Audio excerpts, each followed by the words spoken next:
नमस्कार, आज का मुद्दा देख रहे हैं आप। आपके साथ मैं हूं अर्पिता आर्या। कोरोना का खतरा अभी खत्म नहीं हुआ है, इसलिए लगातार हम आपसे अपील कर रहे हैं कि मास्क जरूर पहनिए। खुद को सुरक्षित रखने के लिए, अपने अपनों को सुरक्षित रखने के लिए हमने इसके लिए एक मुहिम भी शुरू की है, #मास्क पहनो इंडिया। इसके माध्यम से हम एक बार फिर से आपसे अपील करते हैं कि मास्क ही कोरोना को हराने में सबसे बड़ा हथियार है, इसलिए मास्क जरूर पहने। बंगाल की खाड़ी में कम दबाव का क्षेत्र तैयार होने की वजह से अगले 24 घंटे में तूफान यास टकरा सकता है। मौसम विभाग के मुताबिक आंध्र प्रदेश, तमिलनाडु, पश्चिम बंगाल, ओडिशा और अंडमान निकोबार के तट से यास टकरा सकता है। तूफान के आने से पहले ही उसका असर दिखने लगा है। हम तस्वीरें आपको 6 दिखा रहे हैं। पहली तस्वीर पश्चिम बंगाल के पूर्व मेदिनीपुर की, जहां तेज हवाओं के साथ बारिश हो रही है। समंदर में ऊंची लहरें उठनी शुरू हो गई हैं। तूफान आने से पहले उसका असर अब साफ साफ देखा जा रहा है। दूसरी तस्वीर ओडिशा के बालासोर की है, जहां हवाएं काफी तेज हो गई हैं, जिसकी वजह से लोगों को काफी मुसीबतों का सामना करना पड़ रहा है। समंदर में तेज तेज लहरें उठ रही हैं, भारी बारिश की संभावना भी जताई गई है। तीसरी तस्वीर ओडिशा के जगत सिंहपुर की है, जहां तूफान आने से पहले ही मछुआरों ने समंदर से नावों को निकाल लिया। चौथी तस्वीर ओडिशा के भुवनेश्वर की है, जहां बाढ़ पीड़ितों के लिए बड़े पैमाने पर खाने के पैकेट तैयार किए जा रहे हैं। पांचवी तस्वीर बंगाल के पूर्व मेदिनीपुर की है, जहां प्रशासन ने पहले ही तूफान के खतरे को देखते हुए निचले इलाकों को खाली करा लिया और लोगों को सुरक्षित जगहों पर भेज दिया। छठी तस्वीर बिहार के भागलपुर की है, जहां बंगाल में आने वाले तूफान का असर दिखा और मौसम पूरी तरह बदल गया। वहां तेज हवाओं के साथ तेज बारिश जारी है।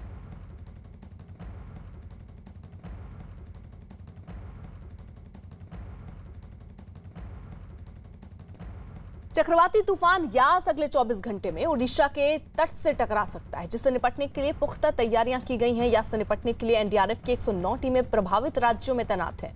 पश्चिम बंगाल में एनडीआरएफ की 42, ओडिशा में 44 टीमें तैनात की गई हैं। इसके अलावा लोगों से समंदर से दूर रहने को भी कहा गया। ओडिशा और बंगाल में कुछ जगहों पर बारिश भी हो रही है।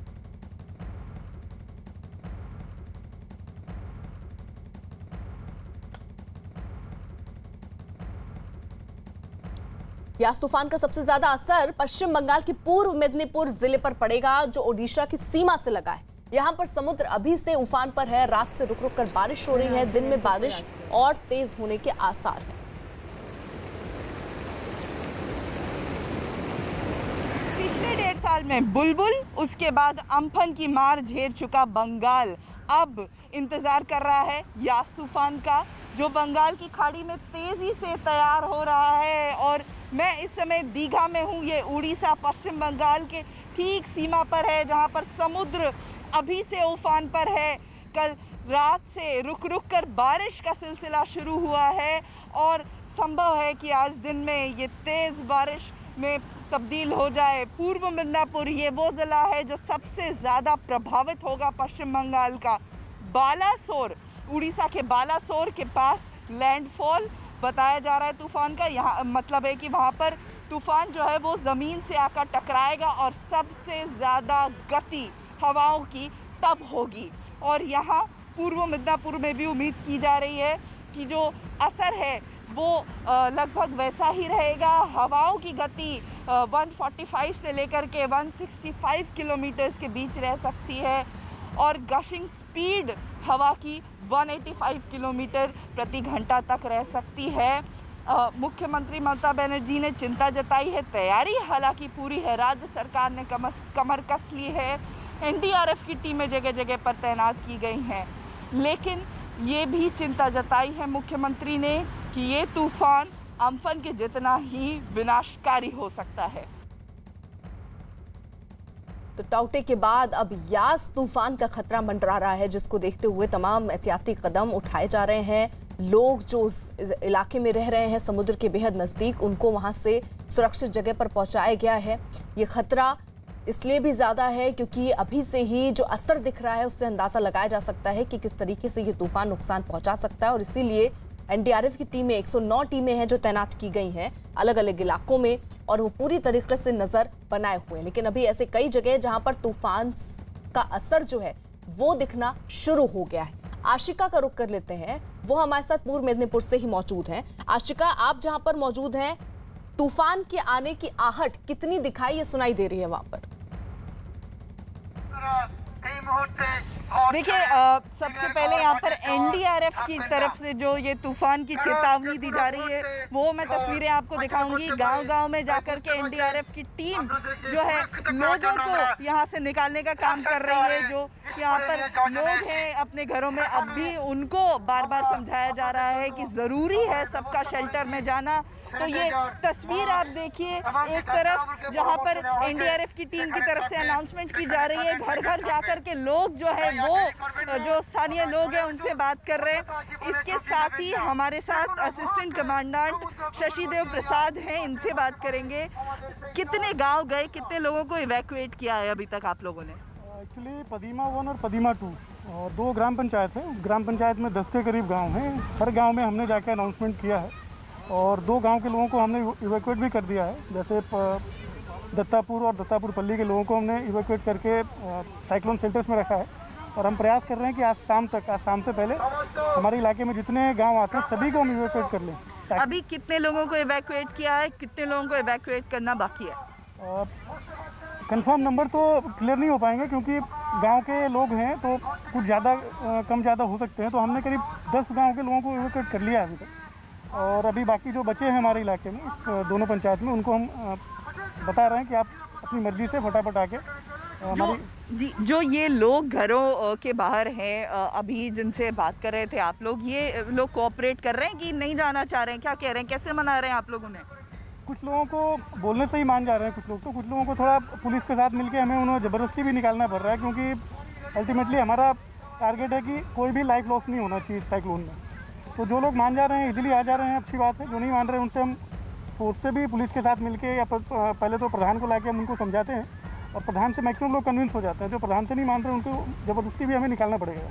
कितने लोगों की टीम्स और कितने गांव हैं, अगर आप चलते हुए हमें बताएं, दिखा सकें, कितने लोगों की टीमें और कितने गाँव में जा रही हैं?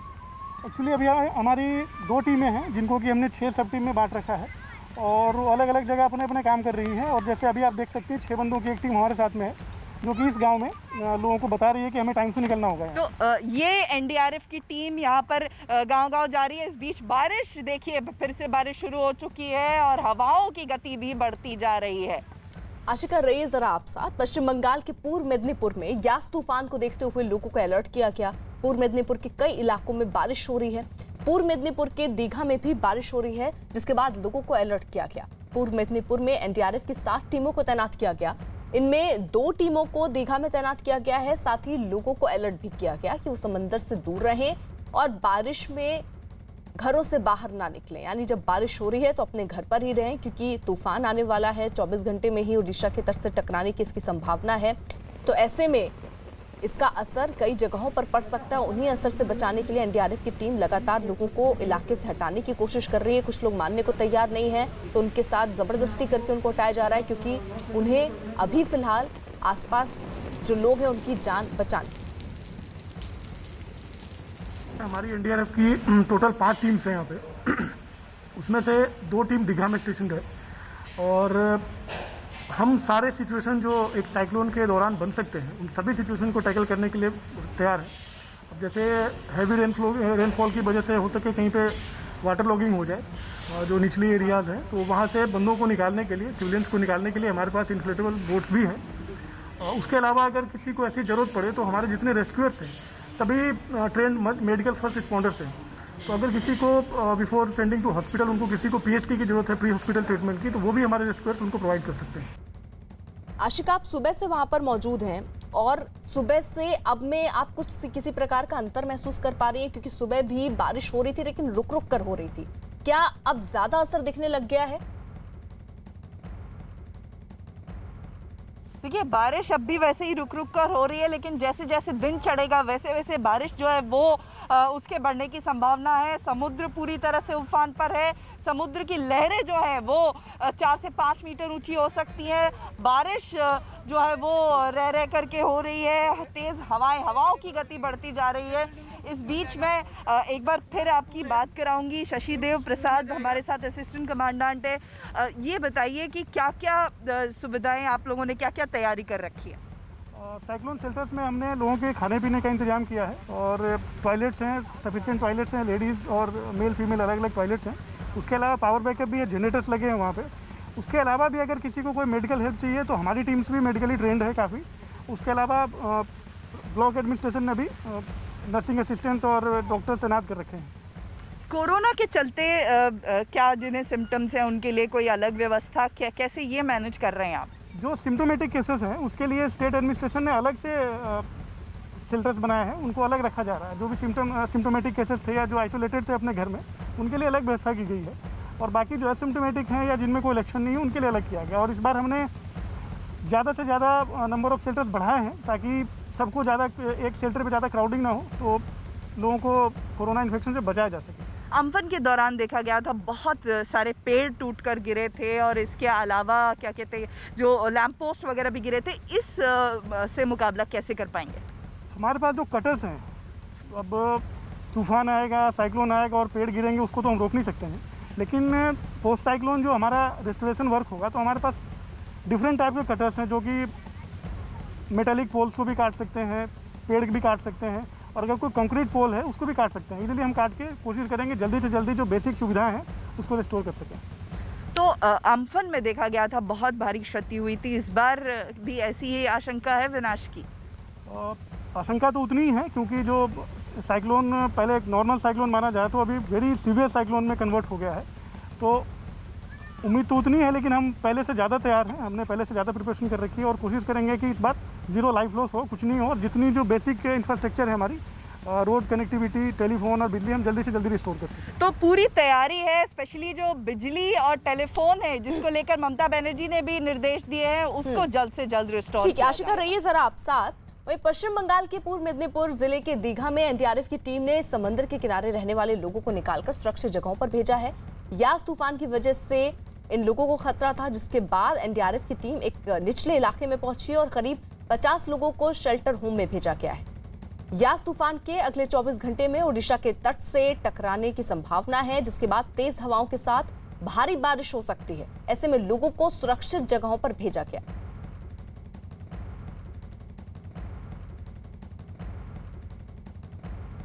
21 तारीख से हमारा टीम सेकंड एनडीआरएफ कोलकाता से 2 टीम यहाँ पर आया। इस मेदिनीपुर में हम गांव-गांव में जाके लोगों को जागरूक कर रहे हैं ताकि इस तो बहुत तेज तूफान आ रहा है, इससे प्रति लोग सतर्क होकर अपने समय से सुरक्षित जगह पर चले जाए और कोई भी नुकसान से बच सके। तो लोगों को भी पहले ही अलर्ट कर दिया गया। साथ ही साथ जो निचले इलाके हैं जो ज्यादा प्रभावित हो सकते हैं, उन इलाकों में रहने वाले लोगों को वहां से हटाकर दूसरी जगह पर ले जाया गया है, शिफ्ट किया गया है, क्योंकि यास का खतरा देखते हुए वहां ज्यादा दिक्कतें हो सकती थी। कुछ लोग जाने को तैयार नहीं थे, उनको भी समझाया गया है। और इसी बीच बड़ी खबर आ रही है, बंगाल सरकार को सुप्रीम कोर्ट का नोटिस। चुनाव के बाद हिंसा के मामले से जुड़ा ये नोटिस, केंद्र सरकार को भी इस बाबत नोटिस दिया गया है। तो चुनाव के बाद पश्चिम बंगाल में हुई हिंसा पर सुप्रीम कोर्ट ने राज्य सरकार और केंद्र सरकार को नोटिस जारी कर जवाब मांगा। कोर्ट ने मानव अधिकार आयोग, महिला आयोग और SC/ST कमीशन को भी पक्षकार बनाया। सरकार का जवाब आने के बाद जून के दूसरे हफ्ते में सुनवाई होगी। जनहित याचिका में कहा गया कि पश्चिम बंगाल में विधानसभा चुनाव बाद हुई हिंसा के बाद करीब 1 लाख लोगों को पलायन करना पड़ा है। एहतशाम खान हमारे साथ, हमारे सहयोगी इस वक्त जुड़ चुके हैं। एहतशाम, किस तरीके के नोटिस सुप्रीम कोर्ट ने दिया और जवाब इसका कब तक देना है? देखिए, पश्चिम बंगाल में चुनाव के बाद जो हिंसा हुई है उसको लेकर कई याचिकाएं दाखिल की गई हैं। कुछ पीड़ित परिवार की तरफ से, कुछ और संगठन है वो आए हैं। लेकिन आज एक मामले की सिर्फ सुनवाई हुई थी जिसमें सुप्रीम कोर्ट में ज्यादा बहस नहीं हुई। सुप्रीम कोर्ट ये चाहता है कि पहले राज्य सरकार का जवाब आ जाए, उसके बाद इस पर बहस होगी। लेकिन अहम बात यह है कि सुप्रीम कोर्ट ने इस मामले को इतना अहम माना कि राज्य सरकार को नोटिस जारी कर जवाब मांगा है कि जो आरोप लगाए जा रहे हैं राज्य सरकार पर, राज्य की पुलिस पर, कि वहां पर जो हिंसा हुई उसके बाद लोगों को पलायन करना पड़ रहा है। आंकड़े दिखाए गए हैं कि लगभग 1 लाख लोग पलायन कर चुके हैं आसपास के राज्यों में, आसाम में, झारखंड में। तो इस तरह की स्थिति वहां बनी हुई है। इस पर एक SIT बनाने की मांग की गई है कि SIT की जांच हो और जो लोग विस्थापित हुए हैं उनको वापस लाया जाए, उनको मुआवजा दिया जाए। साथ ही औरतों के साथ कुछ यौन शोषण के भी मामले बताए गए हैं। तो इन सभी मामलों की अब जांच होगी। सुप्रीम कोर्ट ने इसीलिए मानवाधिकार आयोग और महिला आयोग को भी इसमें पार्टी बना सुनाया है और कोर्ट ने 7 जून तक का मौका दिया है कि राज्य सरकार अपना हलफनामा दाखिल करे, केंद्र सरकार भी अपनी बात कहे और 7 जून के बाद जो हफ्ता आता है उसमें किसी एक दिन इस मामले पर आगे विस्तृत तौर पे सुनवाई होगी। जी शुक्रिया दिशा।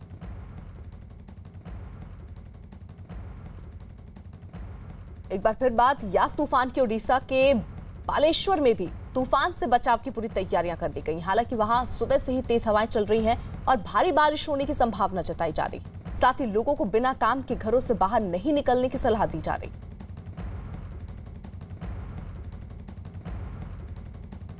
साइक्लोन की वजह से देखेंगे तो सुबह से जो बालेश्वर तटीय इलाका है वहाँ पर समुद्र का जो टाइड है वो हाई टाइड अभी से दिखा जा रहा है और ये जो बताया जा रहा है कि 4 मीटर के आसपास तक जो टाइड आएगा कल जब साइक्लोन हिट करेगा, बालेश्वर के आसपास हिट करेगा जो बोला जा रहा है वो ऐसे होगा तो कम से कम 4 मीटर के आसपास टाइड दिखा जाएगा। अभी हम दिखेंगे आपका चांदीपुर जो बीच है वहाँ पर हम जो तस्वीर दिखा रहे हैं, ये तस्वीर देख के आपको पता चला होगा कैसा अभी समुद्र का जो है और जो टाइड है वो कितना जोर से आ रहा है और धीरे धीरे ये भी बढ़ेगा। और दूसरी तरफ देखेंगे तो रुक रुक के काल से बारिश भी हो रहा है, पूरा डिस्ट्रिक्ट में काल से बारिश हो रहा है रुक रुक के और उसके साथ हवा भी बीच बीच पे दे रहा है और कल एक हवा देने से 2 लोगों को इंजर्ड भी हो गया, एक पेड़ गिर पड़ा इसलिए 2 लोग इंजर्ड भी हो गए। तो अभी से कम हम बोल सकते हैं कि जो साइक्लोन है उसका इम्पैक्ट पूरी तरह डिस्ट्रिक्ट में दिखा जा रहा है और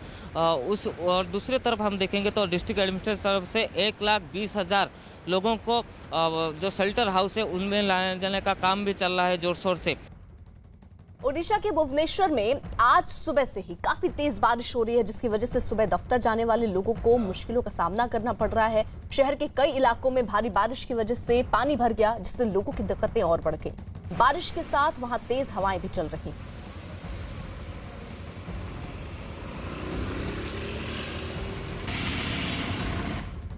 ओडिशा के भुवनेश्वर में भी बाढ़ पीड़ितों के लिए बड़े पैमाने पर खाने के पैकेट तैयार किए जा रहे हैं। साथ ही निचले इलाके में जो लोग हैं उनको सुरक्षित जगहों पर भेज दिया गया है। समुद्री इलाकों में खास निगरानी बरती जा रही है। खाने के पैकेट भी तैयार किए जा रहे हैं। ऐसी स्थिति में जो लोग अपने घरों को छोड़कर दूसरी जगह पर गए हैं उनके खाने का प्रबंध करने की जिम्मेदारी भी टीमों के ऊपर ही है, इसलिए बाकायदा खाने के पैकेट पैक किए जा रहे हैं।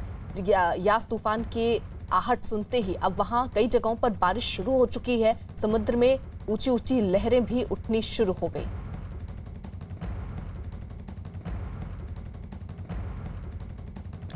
ओडिशा के चांदीपुर में तूफान यास का असर साफ दिखाई देने लगा है। निचले इलाके में लगातार तेज बारिश जारी है, जिसकी वजह से वहां कुछ जगहों पर बाढ़ के हालात बनते दिख रहे हैं। लोग कमर तक भरे पानी में डूबकर चलने को मजबूर दिखे। इस बीच प्रशासन ने निचले इलाकों में रहने वाले लोगों को वहां से निकालकर सुरक्षित जगहों पर पहुंचाया। मछुआरों को समंदर से दूर रहने की चेतावनी दी गई।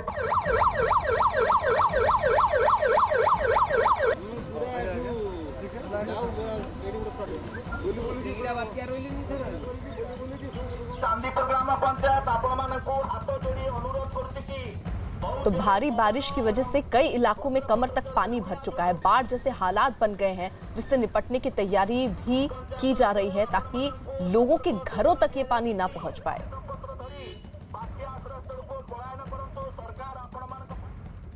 एनडीआरएफ के डीजी सत्यनारायण प्रधान ने एक वीडियो ट्वीट किया, जिसमें उन्होंने तूफान यास से निपटने की तैयारियों में जुटी एनडीआरएफ की टीमों की तैयारियों को दिखाया। पश्चिम बंगाल और ओडिशा में भेजी गई टीमों की जानकारी के साथ ही इस ट्वीट में वायुसेना को भी धन्यवाद दिया गया।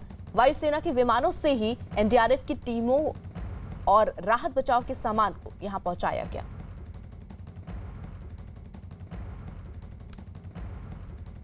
कुछ दिन पहले आए तूफान टाउटे से हुई तबाही का एक वीडियो गुजरात के अमरेली से सामने आया, जहां तूफान की वजह से बड़ी बर्बादी हुई। जो तस्वीर इस वक्त सामने आई उससे अंदाजा लगाया जा सकता है कि तूफान ने वहां किस कदर तबाही बरपाई हो। मकानों की छतें उखड़ गईं, पेड़ टूटकर जमीन पर गिर गए। तूफान की वजह से कई पेड़ों और मकानों को भारी नुकसान हुआ, जबकि कई बगीचे पूरी तरह बर्बाद हो गए। यानी फसल को तो नुकसान हुआ ही, लोगों के घरों को काफी नुकसान पहुंचा। ऐसे में लोगों के लिए अब फिर से अपना आशियाना बनाना एक बड़ी चुनौती। साथ ही साथ जो फसल एक साल से किसान लगाते रहते हैं, वो देखिए बारिश की चपेट में और तूफान की चपेट में आकर नष्ट हो गई। ये दो तस्वीरें हम आपको दिखा रहे हैं। टाउटे तूफान के बाद जो नुकसान हुआ है, ये दरअसल तस्वीरें उसी को बयां करती हैं।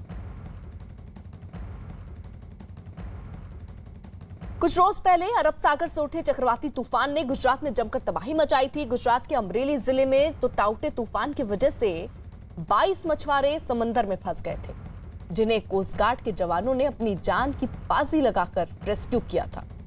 इस खतरनाक रेस्क्यू ऑपरेशन का एक वीडियो भी सामने आया, जिसमें कोस्ट गार्ड के जवान तूफानी हवाओं के बीच मछुआरों को समंदर से सुरक्षित निकालते दिखाई दिए। हम लोग अभी पीछे करने के लिए कोशिश कर रहे हैं, इंजन से कंट्रोल कर रहे हैं।